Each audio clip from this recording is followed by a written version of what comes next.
क्या आगामी लोकसभा चुनाव 2024 में कांग्रेस पार्टी का राजस्थान में खाता खुल पाएगा या पिछले आम चुनाव के नतीजों की तरह 25 सीटों पर शिकस्त झेलनी पड़ेगी? इस बार तो सूबे में समीकरण भी कांग्रेस के पक्ष में नजर नहीं आ रहे हैं। ऐसे में कांग्रेस विकल्प की तलाश कर रही है। इसके तहत हनुमान बेनीवाल की पार्टी आरएलपी के साथ गठबंधन करने की विचार कर रही है। तो चलिए आपको उसका सारा समीकरण समझाते हैं।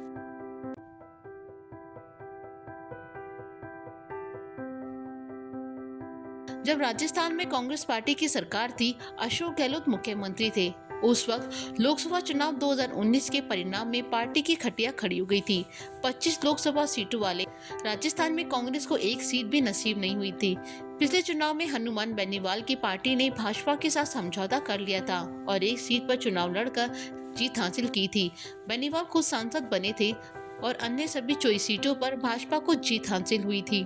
कांग्रेस के हाथ खाली रह गए थे। इस बार भी पार्टी को ये डर सता रहा है क्योंकि अब तक सूबे में पार्टी की सरकार भी नहीं है।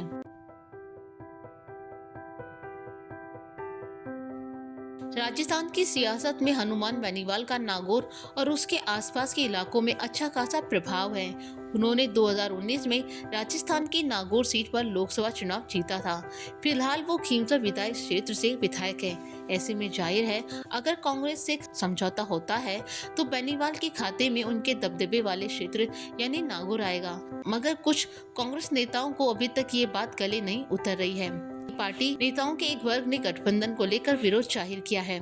सूत्रों का कहना है कि कांग्रेस के वरिष्ठ नेता और राजस्थान के पूर्व मंत्री हरीश चौधरी ने यहाँ राज्य के वरिष्ठ नेताओं की मौजूदगी में पार्टी के चयन समिति की बैठक के दौरान गठबंधन पर अपना विरोध व्यक्त किया था। सूत्रों का कहना है कि राज्य के कुछ अन्य वरिष्ठ नेताओं ने भी बेनीवाल की राष्ट्रीय लोकतांत्रिक पार्टी के साथ संभावित गठबंधन के खिलाफ है। उन्होंने कांग्रेस के प्रति बेनीवाल के पिछले विरोध और पार्टी के शीर्ष नेतृत्व के खिलाफ उनकी टिप्पणियों का हवाला दिया।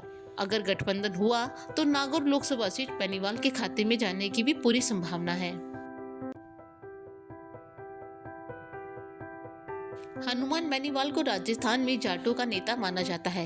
यही देखते हुए पिछले लोकसभा चुनाव में भाजपा ने उन्हें अपनी ओर कर लिया था। अब इस बार भाजपा बेनीवाल की ओर ज्यादा ध्यान नहीं दे रही है क्योंकि वो जानती है कि सूबे की सत्ता पर काबिज होने के चलते उसे खासा लाभ मिलेगा। वहीं बेनीवाल के साथ कांग्रेस के गठबंधन के पक्षधर लोगों का मानना है बेनीवाल को जाट समुदाय का लाभ मिलने से पार्टी को फायदा होगा। सूत्रों का कहना है कि पार्टी के नेतृत्व 1 या 2 दिन में गठबंधन पर अंतिम निर्णय ले लेगा। राजस्थान में लोकसभा की 25 सीटें हैं और 2019 में आम चुनावों में कांग्रेस राज्य में खाता नहीं खोल पाई थी। अब यह देखना होगा कि इस चुनाव में कांग्रेस फिर से शून्य पर क्लीन बोल्ड होती है या राजस्थान से कोई खुशखबरी मिलती है।